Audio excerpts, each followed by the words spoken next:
Children of the sun, elders with ears like drums, mothers with hearts full of moonlight. Sit close, open your hearts. Let Iyánsí pour sweet truth into your ears. For the gourd of stories is full tonight. But this tale is not one to sleep on. It is fire wrapped in smoke, honey laced with pepper, hot pepper fire. It is called The Witch's Revenge, an African folktale of betrayal, magic, and the kind of justice that makes the sky weep.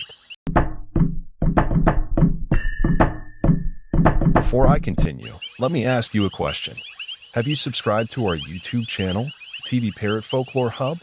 If not, better do it right now, so you don't miss out of Iyánsí, the Old Storyteller's gourd full of moral lesson stories.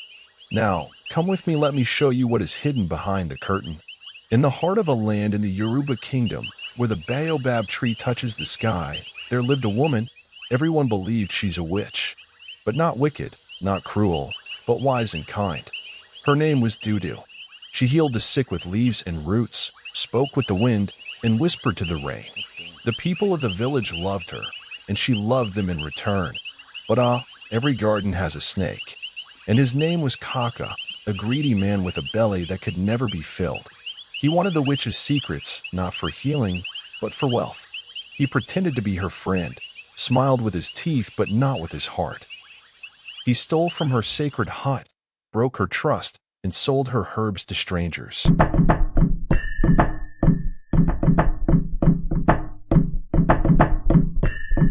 Once, Dudu the herbalist walked with grace, her laughter lifting the spirits of children and her potions healing the sick. She asked for no coin, only respect, and the promise that her knowledge be never misused. But in the heart of the village, Kaka's, greedy and restless, watched her closely. Not to learn, but to take. One moonless night, as Dudu lay resting beneath the woven shade of her hut, Kaka crept into her sacred grove. With trembling hands and a bag sewn with lies, he stole rare roots, forbidden herbs, and sacred ashes, things that should never be touched without rights or reason. He sold them in secret markets, claiming the knowledge as his own. He continued stealing from her until one night, he stole the last portion of the herbs unknowingly, as a thief. The next morning, Dudu awoke to silence. Her spirit, once in harmony with the land, felt disrupted. Her grove wilted. Her sacred calabash cracked. And the whispers of betrayal reached her ears like thunder in a dry sky. Her heart, once as soft as shea butter, hardened. Her eyes, once kind, dimmed like dying embers. Betrayal, it is said, can twist even the most generous soul. And so, Dudu turned her back to the sun and began to speak words no human had heard in 100 seasons. Words of vengeance.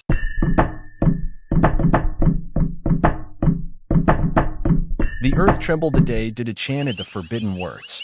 Alone in her grove, she poured the stolen herbs into a blackened pot, whispering each ingredient's name as if summoning spirits from the underworld. Her breath turned cold. The leaves shivered, though no wind blew. Even the crows fled the trees. With arms raised to the sky, Dudu cried, "Let those who drink from the cup of greed taste only dust. Let their harvest rot before the harvest moon. Let their children cry for milk that never comes." A great wind howled through the village that night. Roofs flew. Fires died. Wells dried. Crops withered before dawn. Goats gave birth to still kids. Infants wailed with fevers no healer could cure. And Kaka, the evil one? His skin blistered with a sickness no one had ever seen. His tongue swelled, his words lost. The villagers, terrified, gathered at the shrine of Ogun and asked the gods, "What have we done?" But the gods were silent. Only Dudu knew. She watched from the shadows, her eyes glowing like coals, her face neither smiling nor sorrowful. She had not touched them with her hands, yet the village was drowning in her wrath, and the curse had only begun.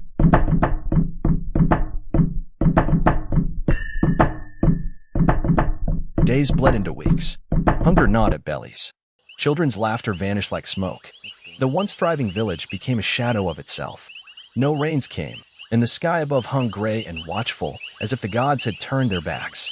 Kaka, now a walking ghost, crawled from his hut with scaly skin and hollow eyes. He knelt at the village square and cried out, "I wronged her. I wronged Dudu. This curse is mine." A silence fell. No one spoke, for many had profited from Banka's theft. Others had turned blind eyes when her sacred grove was trampled. The curse was not just on him, it was on them all. Old Mama Kola, the village elder, gathered the people. No curse leaves, she said, until the wound is named and the wound is cleansed. So, barefoot and humbled, the villagers formed a long line. With goats, yams, beads, and tears in hand, they walked to Dudu's grove. The place once filled with healing now pulsed with shadows. Dudu emerged, silent, wrapped in dark cloth, her eyes unblinking. They fell to their knees.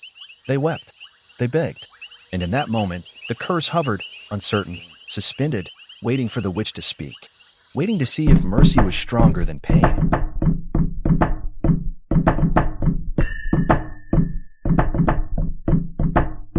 The grove held its breath. Kneeling before Dudu were those who once praised her, then forgot her. Their eyes brimmed with shame. Their children clung to their legs. The old clutched charms. The young whispered prayers. And in the center, Kaka lay face down in the dirt, his tears soaking the roots of the tree he once desecrated. Dudu stood silent for a long time. When she finally spoke, her voice cracked like thunder, yet soft as wind. You drank from the river of kindness and spat into it. You took what was sacred and fed your greed. She raised her staff.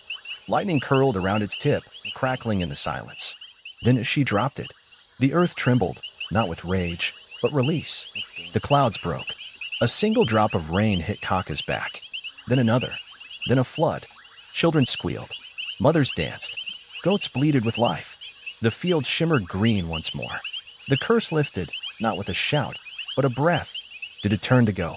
Wait, cried Kaka, his voice hoarse. Will you ever return? She paused. Not until you learn to heal each other, the way I once healed you. And with that, she vanished into the forest mist, becoming legend. From that day, no villager hoarded. No child went hungry. Kaka, once a thief, became the village's greatest giver, his home a shelter for the sick and broken. They built a shrine for Dudu, not to worship her, but to remember. To remember that justice has roots and forgiveness has wings. And every season, when the rain first falls, the wind carries her name. Dudu, Dudu, the one who gave and forgave.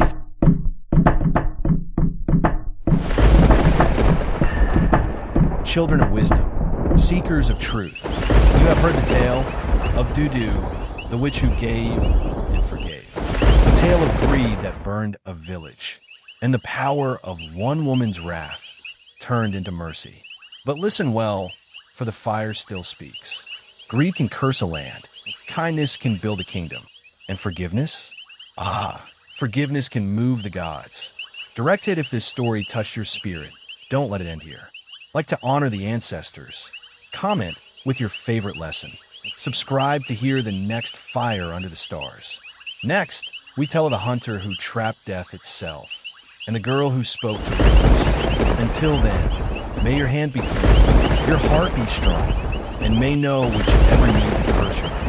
I am Iyánsí, the keeper of forgotten flames, and this was the witch's